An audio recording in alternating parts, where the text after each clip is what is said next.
Hello जय Hind guys. Hello guys, मैं सौरभ चौधरी स्वागत करता हूं आप सभी का अपने यूट्यूब चैनल सोनित क्लासेस में। गाइज एनटीपीसी का प्रैक्टिस सेट 1 हमारा कंप्लीट हो चुका है। आज हम करने वाले हैं प्रैक्टिस सेट 2। ये बेसिकली प्रैक्टिस सेट वो है जो एग्जाम हुआ था हमारा 7 अप्रैल 2016 को। ठीक है, उस दिन का वाले सेट को आज हम करने वाले हैं डिस्कस यहाँ पे। तो गाइज बिना टाइम वेस्ट करते हुए चलते हैं हमारे क्वेश्चंस की तरफ। फर्स्ट क्वेश्चन हमारा है कि हमें कुछ वैल्यूज दी गई हैं, w equals to -2, x equals to है 3, y इक्वल्स टू है 0, तो z इक्वल्स टू है -1/2। तो हमें एक वैल्यू है z plus W by x, इसकी वैल्यू निकालनी है। तो गाइज इसकी वैल्यू निकालने के लिए बहुत सिंपल सा तरीका है। क्या करेंगे कि z की value z plus W by x है, z plus W by x. तो गाइज z की वैल्यू क्या है, z की वैल्यू है -1/2। w की वैल्यू क्या है, w की वैल्यू है -2, ठीक है, माइनस के 2। और x की वैल्यू क्या है, तो गाइज x की वैल्यू है 3। अब यहाँ देखिए जिसके हर में कुछ नहीं होता है उसके क्या मान लेते हैं हम, 1 मान लेते हैं। इनका लेंगे एलसीएम, तो इसका एलसीएम क्या आ जाएगा, इसका एलसीएम हो जाएगा हमारा 2। ठीक है, और आप ये देखिए ये 2 है, इसका एलसीएम 2 है। ठीक है, 2 से 2 को डिवाइड करेंगे कितना आएगा, एक, एक के ऊपर गुणा कर दो तो कितना आएगा, -1। -1, एक के ऊपर -1 में तो गुणा होगी तो -1 आ गया। इसी तरह से देखिए ये प्लस है, अंदर माइनस है, यानी कि वैल्यू तो हो गई माइनस में। इसके हर में कितना है, इसके हर में 1, तो 1 से 2 को डिवाइड कीजिए, कितनी बार 1 से 2 में भाग देंगे तो कितनी बार जाएगा गाइज, वो जाएगा 2 बार। 2 आई वैल्यू, तो 2 के ऊपर गुणा कर दीजिए, तो 2 के ऊपर गुणा करेंगे -2 में तो क्या आएगा, -4। ठीक है, -4 हो गया, बटे में क्या हो गया 3। अब ये 3/1 भी कर सकते हैं हम इसे। ठीक है, 1 मिनट,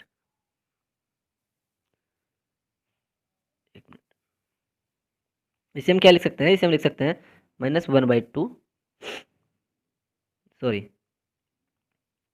1 मिनट, -1 -4/2/3/1, यही आई थी ना हमारी वैल्यू, यही आई थी बेसिकली हमारी वैल्यू। अगर हम ध्यान से देखें तो गाइज ये जो हमारी भिन्न है ये, इसे हम पलट के लिख देंगे, क्योंकि हमने पता है कि अगर एक भिन्न के हर में दूसरी भिन्न होती है तो वो पलट जाती है और मल्टीप्लाई हो जाती है। यानी -4, -4 और -1 कितना हो गया, -4 और -1 हो गया -5, क्योंकि ये माइनस जुड़ जाएगा। ठीक है, -1 में -4 ही तो जुड़ रहा है, ये -1 -4 कितना हो गया, -5 हो गया, अपॉन 2 हो गया, ऊपर हो गया। ये उल्टी करके हम इसमें मल्टीप्लाई करेंगे 1/3। ठीक है, यानी कितना हो गया, -5/6। वैल्यू क्या आ गई, -5/6। तो गाइज हमारा ऑप्शन ए जो है वो करेक्ट हो गया। चलते हैं हमारे नेक्स्ट क्वेश्चन की तरफ। नेक्स्ट क्वेश्चन है कि एक डाटा सेट हमें दिया हुआ है, एक डाटा सेट विचरण प्रसरण 324 है, तो मानक विचलन ज्ञात कीजिए। ठीक है, एक डाटा सेट हमें दिया हुआ है, उसका विचरण प्रसरण जो है वो 324 है, तो मानक विचलन ज्ञात कीजिए।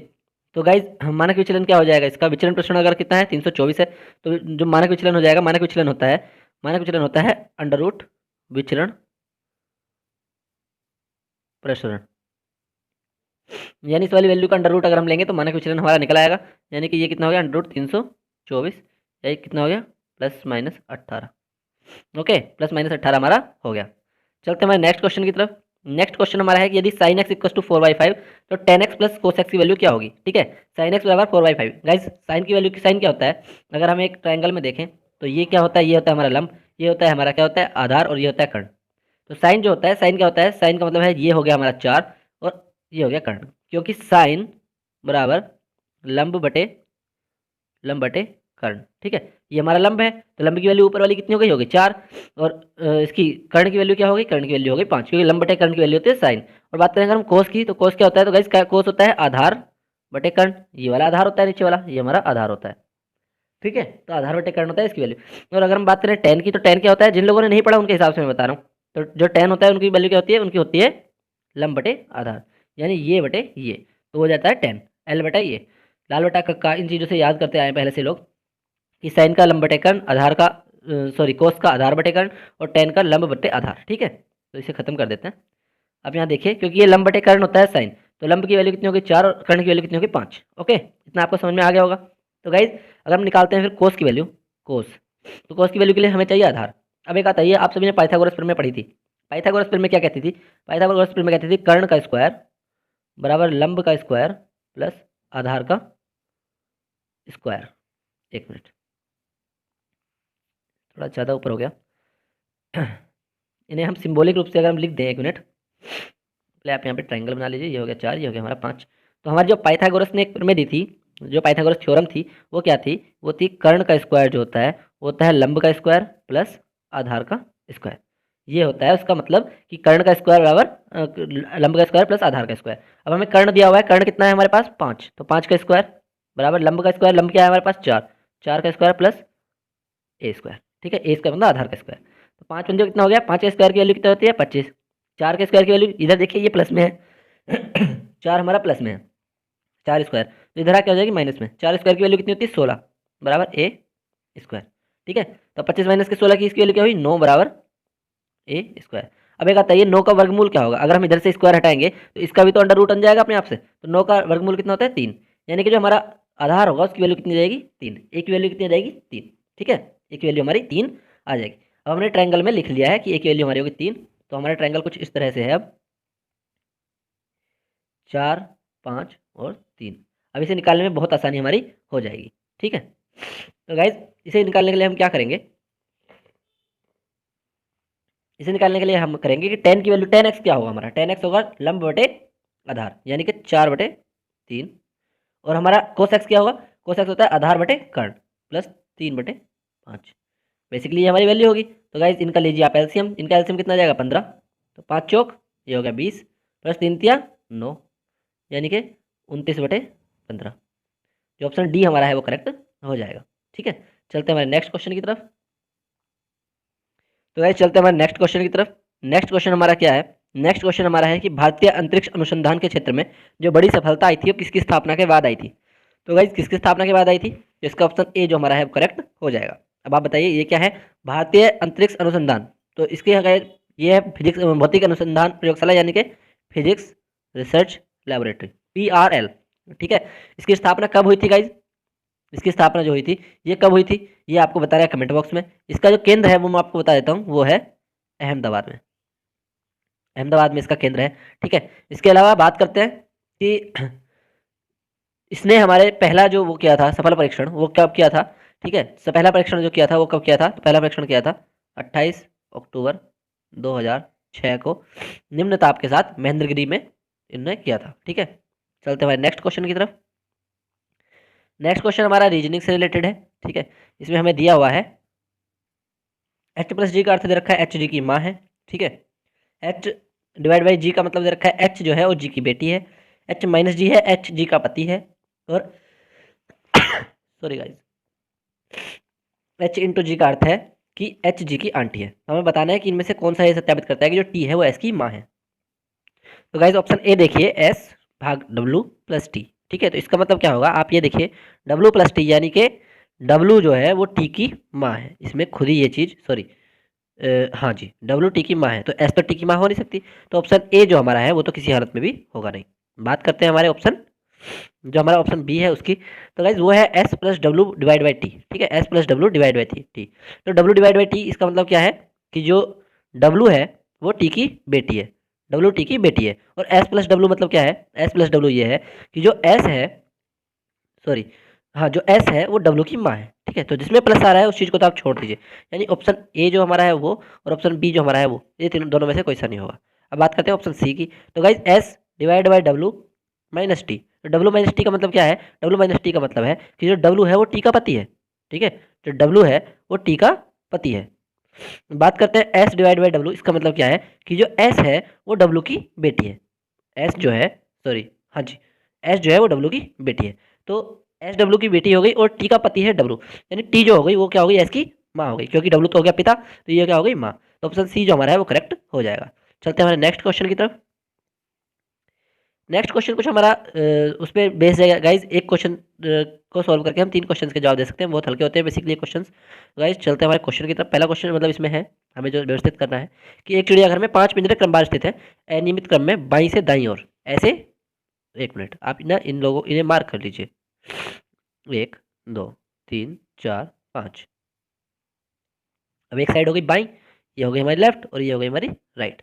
जब भी ऐसे क्वेश्चन सॉल्व करें तो गाइज अपनी लेफ्ट राइट देख के ही इन क्वेश्चंस को सॉल्व करें। ठीक है, तो इसमें दिया हुआ है कि बाघ को हाथी के बगल में रखा गया है, ठीक है, शेर को बंदर के बगल में रखा गया है, मोर बंदर और बाघ के बीच में है, शेर का पिंजरा मोर की बाईं ओर है। ठीक, आप पहले सारी चीजें पढ़ लीजिए। उसके बाद क्या है कि जो बाघ है उसको हाथी के बगल में रखा गया है, ठीक है, यानी कहीं भी रखा जा सकता है, और शेर को बंदर के बगल में रखा गया है। मोर बंदर और बाघ के बीच में स्थित है, मोर जो है वो बंदर और बाघ के बीच में स्थित है, और शेर का जो पिंजरा है वो मोर के पिंजरे के बाईं ओर है, शेर का पिंजरा है वो मोर के पिंजरे के बाईं ओर है। आप एक काम कीजिए, आप मान लीजिए कि शेर का पिंजरा लेट सपोज ये है लायन का पिंजरा, ठीक है, हो तो कोई सा भी सकता है। अब इसमें ये जरूरी नहीं है कि मोर के पिंजरे के बिल्कुल बराबर आए, अब हमें केवल देखना है। अब इसमें क्या है कि शेर को बंदर के बराबर में रखा गया है, यहाँ पे आगे क्या आ गया, मंकी आ गया यहाँ पे। अब जो है मोर जो है वो बंदर और बाघ के बीच में है, ठीक है। यहाँ क्या हो गया, यहाँ हो गया पिकॉक, क्योंकि बंदर यहाँ पे है और बाघ के बीच में स्थित है, तो यहाँ पे क्या हो गया, यहाँ पे हो गया हमारा टाइगर, और बाघ जो है वो हाथी के बगल में, ये हो गया हमारा एलिफेंट। किसी एक को पहले आप निश्चित कर लीजिए किसी कोने पे, उसके बाद पूरा क्वेश्चन आप सोल्व कर लेंगे। इसके बाद 3 क्वेश्चन है गाइज, 3 क्वेश्चन इसमें सेम होंगे, उसका सॉल्यूशन आप आराम से दे सकते हैं, ठीक है। पहला है कि मोर का पिंजरा किधर है, दूसरा कौन सा पिंजरा सबसे दाईं ओर है, और यदि मोर के पिंजरे को वहां से हटा दिया जाता है तो केवल 4 पिंजरे बचते हैं, और दाएं से तीसरा किसका होगा। गाइज ये करने में आपको कोई परेशानी नहीं होगी, ठीक है, क्योंकि हमने जो बेसिक चीज़ है वो सोल्व कर ली है। उसके बाद आपको आंसर लिखने हैं, तो आप क्वेश्चन को रीड कर लीजिए, आंसर आप कर सकते हैं आराम से। चलते हैं हमारे नेक्स्ट क्वेश्चन की तरफ। नेक्स्ट क्वेश्चन हमारा रीजनिंग से रिलेटेड है, उसमें दिया हुआ है ब्रेन इक्वल्स टू EUDLQ करके लिखा हुआ है, और हमें केयरफुल का लिखना है। तो आप एक चीज़ देखिए, इसमें आपको सिमिलरिटी क्या दिख रही है कि BCD दो बीच में छिके हुए हैं, दो बीच में छिके हुए हैं, और तीसरा हमारा लिखा हुआ है। इस तरह RST बीच में छिके हुए हैं, U हमारा लिखा हुआ है, ABC हमारे बीच में छिके हुए हैं, D हमारा लिखा हुआ है। इस तरह से IJK हमारा छिका हुआ है, और जो ये है ये लिखा हुआ, यानी कि B ये जा रहा है यहाँ पे +3, सारे ये +3 हो रहे हैं। इस तरह से अगर हम देखें सी का +3 क्या होगा, तो सी का जो +3 होगा वो होगा एफ, ठीक है, एफ सब में कॉमन है, कोई वो नहीं कट सकता, ठीक है। ए का +3 क्या होगा, ए का +3 होगा डी, एफ के बाद आएगा डी, यानी कि ये खत्म हो गया, ये खत्म हो गया, क्योंकि इनमें डी नहीं है एफ के बाद। अब लास्ट के 2 बचे, आर के बाद क्या होगा, आर के बाद इधर भी देखो क्या आ रहा है, ये आ रहा है यू, एफ डी यू दोनों में कोई दिक्कत नहीं है। इसके बाद ई का क्या होगा, तो गाइज ई का जो हमारा होगा EFG, बीच में एच, यानी कि एच आएगा यहाँ पे, तो यानी कि ऑप्शन डी हमारा करेक्ट हो जाएगा, ऑप्शन सी हमारा रॉन्ग हो जाएगा, क्योंकि यहाँ पे एच नहीं है, ठीक है। हमारा ऑप्शन डी हमारा करेक्ट हो गया। चलते हैं हमारे नेक्स्ट क्वेश्चन पे। नेक्स्ट क्वेश्चन हमारा है कि निम्न में से कौन सी एक रासायनिक प्रतिक्रिया नहीं है, हमें इसमें बताना है कि इनमें से कौन सी एक रासायनिक प्रतिक्रिया नहीं है। तो गाइज अपघटन जो है ये भी रासायनिक है, ऑक्सीकरण भी रासायनिक है, और हाइड्रोलाइसिस भी रासायनिक है। अगर कोई नहीं है तो वो है गुरुत्वाकर्षण। गुरुत्वाकर्षण एक रासायनिक नहीं बल्कि भौतिक प्रक्रिया है, ठीक है, ठीक है। तो ये हो गया हमारा भौतिक प्रतिक्रिया है, और ये ऑप्शन सी हमारा करेक्ट हो जाएगा। चलते हैं हमारे नेक्स्ट क्वेश्चन पे। नेक्स्ट क्वेश्चन हमारा है कि सामान्य मानव का खून बहने का समय और जमने का समय कितना होता है। किसी इंसान का जो खून बहने का समय है और जमने का समय लगभग कितना होता है। तो गाइस हम बात करें, मानव का जो खून है अधिकतर बहता है सामान्य मानव का 2 से 7 मिनट, ठीक है, और जमने का समय होता है 3 से 10 मिनट, यानी 2 मिनट बहेगा, तीसरे मिनट में जम जाएगा। कुछ लोगों का ऐसा होता है, या फिर 7 मिनट तक बहेगा, 10 मिनट में जम जाएगा, 10 मिनट तक अच्छा जम जाएगा, ठीक है। सामान्य मानव में ये हमारी कैपेसिटी रहती है, ठीक। और बात करते हैं कि जमाने के लिए कौन जिम्मेदार है, तो विटामिन के जो होता है वो थक्का जमाने के लिए होता है। रक्त कैसा है, रक्त है बेसिक, यानी कि क्षारीय है, ठीक है, रक्त क्षारीय विलयन है। बात करते हैं रक्त का पीएच कितना है, तो रक्त का पीएच है 7.4, एक मिनट, 7.4, रक्त का पीएच हमारा 7.4 होता है, ठीक है। बात करते हैं जो लेडीज होती हैं उनमें हमारा 1/2 लीटर खून कम होता है जेंट्स से, इसी वजह से लेडीज का खून लेना कम प्रीफर करते हैं जो डॉक्टर्स होते हैं, ठीक है। चलते हैं हमारे नेक्स्ट क्वेश्चन की तरफ। नेक्स्ट क्वेश्चन हमारा है कि हाल ही में टाटा मोटर्स ने फुटबॉल सुपरस्टार को अपने यात्री वाहन के पोर्टफोलियो के लिए वैश्विक ब्रांड एम्बेसडर बनाया। गाइस ये 2016 में आया हुआ एग्जाम है, यानी 2015 के टाइम की बात है, ठीक है। तो फिर भी मैं आपको बता देता हूँ, जो लियोनेल मेसी थे, ऑप्शन सी हमारा जो है लियोनेल मेसी, इनको बनाया हुआ था, ठीक है, इनको बनाया हुआ था। ये कहाँ के खिलाड़ी हैं, ये है अर्जेंटीना के खिलाड़ी, अर्जेंटीना के, ठीक है। तो इनको इन्होंने अपना वो बनाया था पोर्टफोलियो के लिए वैश्विक ब्रांड एम्बेसडर, ठीक है। चलते हैं नेक्स्ट क्वेश्चन की तरफ। नेक्स्ट क्वेश्चन हमारा है कि आईपीसी का पूरा नाम क्या है। जो आईपीसी है, आपने कई बार मूवीज में देखा होगा कि आईपीसी सेक्शन 302, आईपीसी सेक्शन 305, ठीक है, आईपीसी सेक्शन 420 ऐसे करके लिखा हुआ होता है।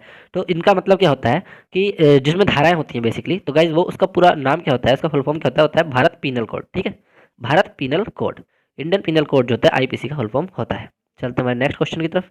कई बार आप पनिशमेंट लगा देते हैं, पनिशमेंट मत लगा दीजिएगा अगर ऑप्शन में हो भी तब भी, ठीक है ना। गाइस इसी तरह से हमारा नेक्स्ट क्वेश्चन है कि हमें कुछ प्रेक्षण दिए हुए हैं, ऑब्जर्वेशन दिए हुए हैं, उनका वेरिएंस हमें दिया हुआ है, ठीक है, और वेरिएंस हमें निकालना है, वेरिएंस हमें निकालना है, और उनकी जो आवृत्तियां हैं, यानी कि वो कितनी बार उन पुनरावृत्ति हो रही है, वो हमें दी हुई है F1 F2 F3 F9 Fn करके, ठीक है, और x बार उनका है माध्य। तो हमें बताना है कुल मिला के कि इनका जो वेरियंस होगा वो क्या होगा माध्य के टर्म्स में। तो गाइज वेरियंस का जो फॉर्मूला होता है वो होता है जो ऑप्शन सी हमारा है कि sigma 1 to n Fi xi² - x bar by sigma 1 to n Fi, यानी कि इसका मतलब क्या होता है, इसका मतलब होता है कि xi² यानी कि कोई भी प्रेक्षण है उसका स्क्वायर करो, उसमें से माध्य घटा दो, ठीक है। सभी प्रेक्षणों के साथ ये चीज़ करनी है। उसके बाद उनकी कीजिए, उनकी आवृत्तियों से जो वो है, अगर हमारा पहला ऑब्जर्वेशन हम रख रहे हैं तो पहली ही हमारी आवृत्ति भी रखिए, और इसकी टोटल वैल्यू निकाल लीजिए, इनकी वैल्यू निकाल के एक जगह रख लीजिए। उसके बाद इन सबको जोड़ लीजिए, बटे टोटल आवृत्ति कितनी बार टोटल बारंबारता है, ठीक है, उस चीज़ की वैल्यू निकाल लीजिए, उसे डिवाइड कर दीजिए, तो जो आएगा हमारा वो आएगा वेरियंस, ठीक। चलते हैं हमारे नेक्स्ट क्वेश्चन की तरफ। इस नेक्स्ट क्वेश्चन हमारा है कि कुछ कौवे रोते हैं और रोने वाले सभी कौवे सफ़ेद हैं, तो कुछ कौवे काले हैं। ठीक है, देखो सुनो, एक मिनट, थोड़ा तबीयत नासाज है, बट आप लोगों के लिए वीडियोस लेके आनी, क्योंकि एग्ज़ाम जो है वो नज़दीक है। तो कुछ कौवे जो होते हैं वो रोते हैं। तो गाइज़ ये देखिए, ये है कुछ कौवे, यानी कि ये है कौवे, सारे कौवे इसके अंदर हैं, और इनमें से जो कुछ कौवे हैं वो रोते हैं। कुछ कौवे, एक मिनट, इनमें से कुछ कौवे रोते हैं, इतने कौवे रोने वाले कौवे हैं ये। ठीक है, अब बात करते हैं कि रोने वाले जो सारे कौवे हैं ये सफ़ेद है। रोने वाले जो सारे कौवे हैं ये सफ़ेद है, तो ऐसा भी हो सकता है कि रोने वाले ही केवल कौवे सफ़ेद हो, लेकिन ये लिखा हुआ तो नहीं है। तो ऐसा हो सकता है कि कुछ सफ़ेद कौवों में से भी कुछ कौवे रोते हो, तो ये हो गए सफ़ेद कौवे। ठीक है, और कुछ कौवे जो हैं वो काले हैं, यानी कि इनमें से कुछ कौवे काले हैं, सिंपल सी बात है। तो कम से कम एक काला कौवा ऐसा है जो रोता है, तो कैसे है यार, उसमें नहीं है, क्योंकि रोने वाले तो सभी सफ़ेद है, तो ये तो हो ही नहीं सकता। निष्कर्ष एक तो किसी हालत में हो ही नहीं सकता। और बात करते हैं कि सभी सफ़ेद कौवे रोते हैं, तो गाइज ये गलत है, ये कहीं नहीं लिखा है कि सभी सफ़ेद रोते हैं। रोने वाले सभी सफ़ेद हैं, लेकिन सभी सफ़ेद होते हैं ये ज़रूरी नहीं है। ठीक है, तो इनमें से आप ये देखिए, ना तो निष्कर्ष 1 और ना निष्कर्ष 2 अनुसरण कोई सा नहीं करता है। ठीक है, जो ऑप्शन हमारा है डी, वो हमारा करेक्ट हो जाएगा, ऑप्शन डी हमारा करेक्ट हो जाएगा। चलते हमारे नेक्स्ट क्वेश्चन की तरफ। नेक्स्ट क्वेश्चन हमारा है कि लोहे पे जो जंग लगती है वो कैसी प्रक्रिया होती है। तो गाइज लोहे पे जो जंग लगती है वो सिंपल सी बात है कि वो रासायनिक प्रतिक्रिया होती है। लोहे पे जंग लगना एक रासायनिक प्रक्रिया है। ठीक है, चलते हमारे नेक्स्ट क्वेश्चन की तरफ। भारत का जो राष्ट्रीय वाक्य है वो क्या है गाइज, जीके का क्वेश्चन है, कई बार आता है।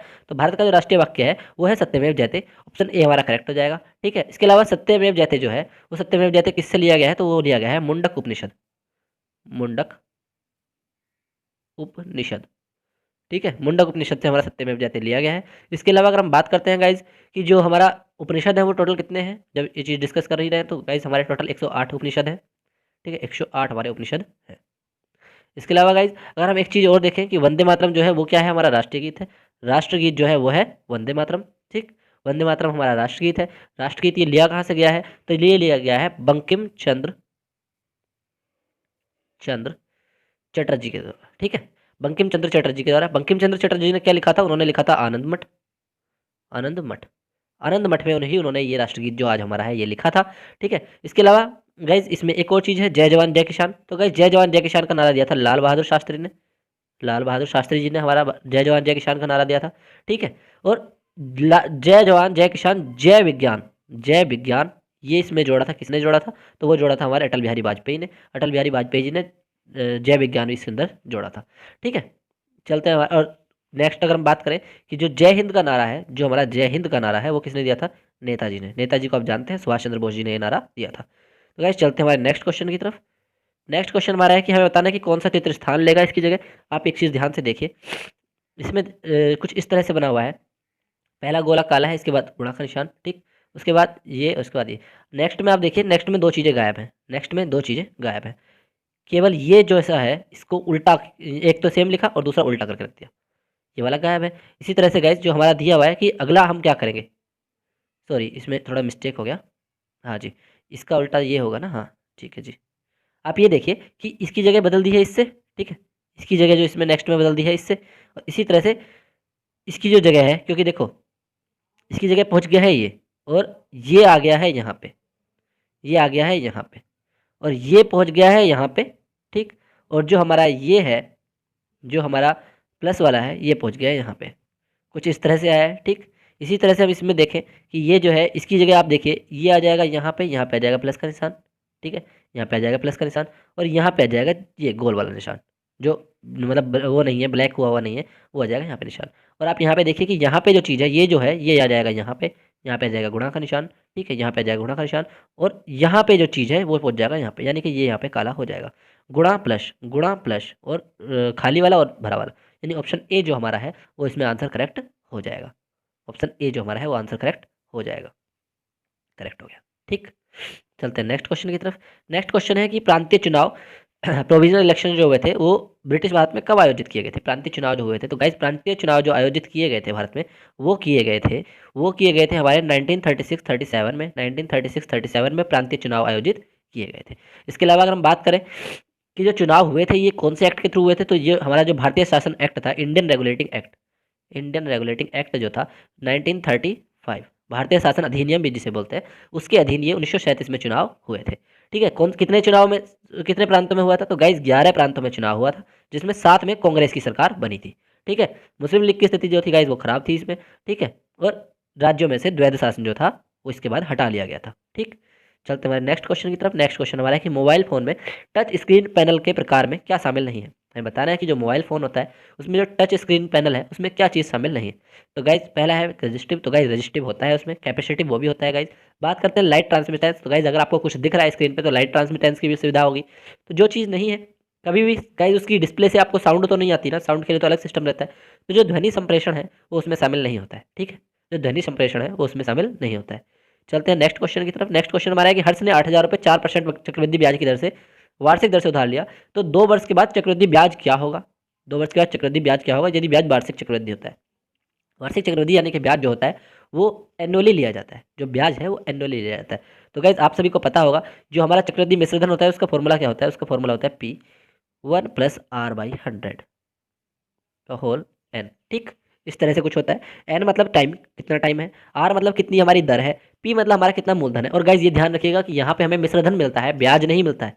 मिश्रधन मतलब मूलधन प्लस ब्याज, तो मूलधन उसमें से घटा देंगे, जो उसमें बेसिक है वो हम उसमें से घटाएंगे, तब हमारे उसका ब्याज मिलेगा, ठीक है। तो गाइज हम इसमें वैल्यू रख देते हैं। तो इसमें वैल्यू रखेंगे तो गाइज क्या हो जाएगी वैल्यू, इसे देखिए आप 8,000 1 प्लस आर की वैल्यू क्या है गाइज, आर है 4/100, 4/100 यानी कि 1/25 कर सकते हैं इसे, की पावर एन, ठीक है। इस तरह से कुछ है, यानी कि इसे अगर हम देखें तो ये क्या हो जाएगा 26/25 इंटू 26/25, कुछ इस तरह से होगा। आप इसे देखिए 25×3 = 75, कितना बचा आगे पास, यानी 320 बार कटेगा और फिर 25 से दोबारा काट दीजिए तो वो कट जाएगा, ठीक। पूरी तरह से नहीं कटेगा, बटे में 5 आएगा। तो कुछ इस तरह से गाइस इसकी वैल्यू जो आएगी, मैं आपको डायरेक्ट वैल्यू बता देता हूँ इसकी, क्योंकि फिर टाइम काफ़ी वीडियो लंबी हो जाती है। तो गाइस इसकी जो वैल्यू आएगी वो आएगी 8,652.8 रुपये, ठीक है। जो क्या होगा वो होगा हमारा टोटल मिश्रधन, उसमें से आप 8,000 घटाएंगे, 8,000 उसमें से आप घटाएंगे तो क्या होगा 652.8, ठीक है। ऑप्शन ए हमारा करेक्ट हो जाएगा।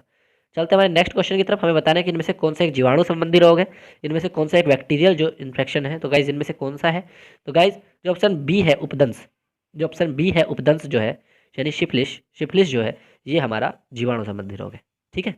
सिफिलिस जो है ये हमारा जीवाणु संबंधी रोग है।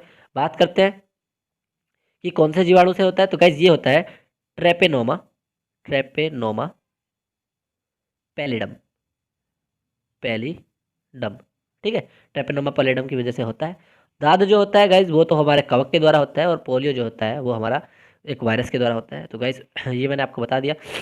चलते हैं नेक्स्ट क्वेश्चन पे। नेक्स्ट क्वेश्चन हमारा है कि अंतरिक्ष यात्री का नाम बताएं जिसने लगातार 340 दिन अंतरिक्ष में बिताए और पृथ्वी पर जिंदा लौटा था। इनमें से कौन सा अंतरिक्ष यात्री वो था जो 340 दिन तो वहां पे बिताया उसने अंतरिक्ष में, और उसके बाद सुरक्षित पृथ्वी पर आ गया।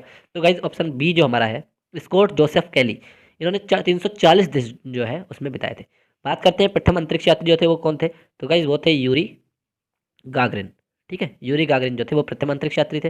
बात करते हैं भारत के प्रथम अंतरिक्ष यात्री कौन थे, तो वो थे गाइज राकेश शर्मा, राकेश शर्मा जो थे वो भारत के प्रथम अंतरिक्ष यात्री थे, ठीक है। बात करते हैं कि भारतीय मूल की जो कल्पना चावला थी और सुनीता विलियम्स जो थी वो, मतलब नासा ने भेजा था उन्हें, नासा ने, हमारा इसरो ने नहीं, नासा ने उन्हें भेजा था। भारतीय मूल के थे वो, और वो महिला अंतरिक्ष यात्री थे, ठीक है। सुनीता विलियम्स और कल्पना चावला। कल्पना चावला की मृत्यु 1 फरवरी 2003 को हुई थी गाइज, क्योंकि अंतरिक्ष यान जो था दुर्घटनाग्रस्त हो गया था, और 7 लोग सवार थे, 7 के साथ उसमें खत्म हो गए थे। तो गाइज इसके अलावा कुछ बेसिक जानकारी भी मैंने आपको दे दी। आपको अगर ये अच्छा लगता है तो गाइज अपने फ्रेंड्स में जरूर शेयर कीजिएगा, ठीक है। नेक्स्ट क्वेश्चन हमारा है कि निम्नलिखित समीकरण है उसे सही बनाना है तो किन चिन्हों को आपस में बदलना होगा। पहले आप ये देखिए कि इसमें आ रहा है 6, ठीक है, 6 आ रहा है इसमें। तो गाइज 6 3.5 को हम ये देखिए कि 0.5 को खत्म करना है तो कैसे खत्म कर सकते हैं।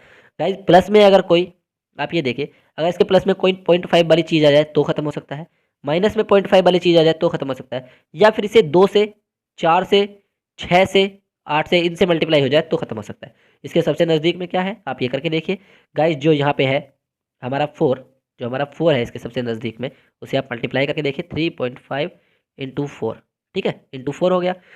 और इसके बाद आप देखिए कि यहाँ पे हमने मल्टीप्लाई का बदला है, यहाँ पे आप प्लस लगा के देखिए -7 माइनस +7 - 8 भाग 1 बराबर क्या होगा 8 भाग 1 की वैल्यू कितनी होगी गाइज, 8 डिवाइड बाई 1 कितनी हो जाएगी इसकी वैल्यू, बेसिकली हम सीधा सीधा लिख दें इसकी वैल्यू हो जाएगी 8, इसका तो कोई मतलब ही नहीं है। तो गाइज आप देखिए इसकी हम इससे मल्टीप्लाई करेंगे तो क्या हो जाएगा 14 + 7 - 8 बराबर क्या आ जाएगा गाइज, ठीक है। 3.5 के अगर हम 4 से मल्टीप्लाई करेंगे तो वो क्या आ जाएगा गाइज, तो वो आ जाएगा हमारा, मतलब 21 में से 8 घटाएंगे तो आएगा 13, यानी कि ये वैल्यू हमारी जो है ये करेक्ट नहीं हो रही है।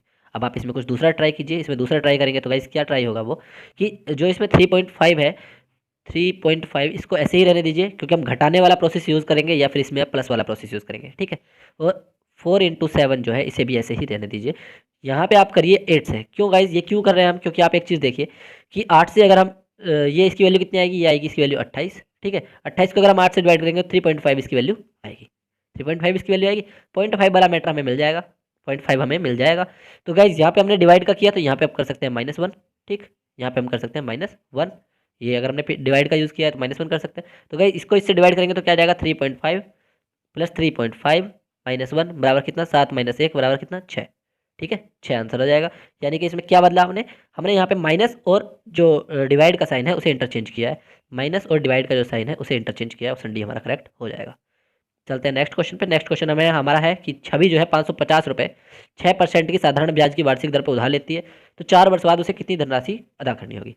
साधारण ब्याज का क्वेश्चन है गाइस, कुछ नहीं है। साधारण ब्याज में क्या होता है, साधारण अगर हमें ब्याज निकालना है तो ब्याज बराबर होता है PRT/100, मूलधन दर समय, मूलधन गुणा दर गुणा समय बटे 100। मूलधन कितना है गाइज, मूलधन है हमारा 550, दर कितना है, दर है 6 और टाइम कितना है 4, ठीक।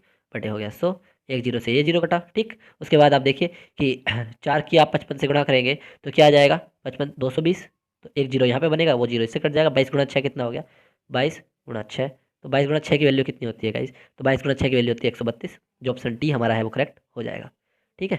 ऑप्शन डी हमारा जो है वो करेक्ट हो जाएगा। तो गाइज़ आज की वीडियो में इतना ही था। आप को अगर हमारी वीडियो अच्छी लगती है तो हमारे चैनल को सब्सक्राइब कीजिए, हमारी वीडियो को अपने फ्रेंड्स में शेयर कीजिए। हम प्रैक्टिस सेट करा रहे हैं एनटीपीसी की, एक दिन में 2 वीडियोस डालते हैं, ठीक है। 2 दिन में हमारा प्रैक्टिस सेट के 100 क्वेश्चंस कंप्लीट होते हैं। हमारा लक्ष्य है 2300 क्वेश्चंस कराने का आपको एग्जाम से पहले, ताकि जब आप एग्जाम देने जाएँ तो आप अपने एग्जाम्स में बेस्ट से बेस्ट कर सकें, ठीक है।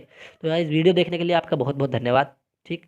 और साथ में अगर आपने अभी तक हमारे फेसबुक ग्रुप से आप नहीं जुड़े हैं तो आप जुड़िए, हमने लिंक जो है डिस्क्रिप्शन में दिया हुआ है। बात करते हैं अगर आप हमारे टेलीग्राम ग्रुप से जुड़ना चाहते हैं या टेलीग्राम चैनल से जुड़ना चाहते हैं तो मैंने आपको डिस्क्रिप्शन में लिंक दिया हुआ है। इसके अलावा अगर आपको कोई भी प्रॉब्लम आती है तो गाइज़ आप कमेंट बॉक्स में कमेंट कर सकते हैं, पूछ सकते हैं, वरना हमारे टेलीग्राम ग्रुप पे आप जुड़ के हमसे पूछ सकते हैं क्वेश्चन, ठीक है। वीडियो को पूरा देखने के लिए धन्यवाद। आपका दिन शुभ है।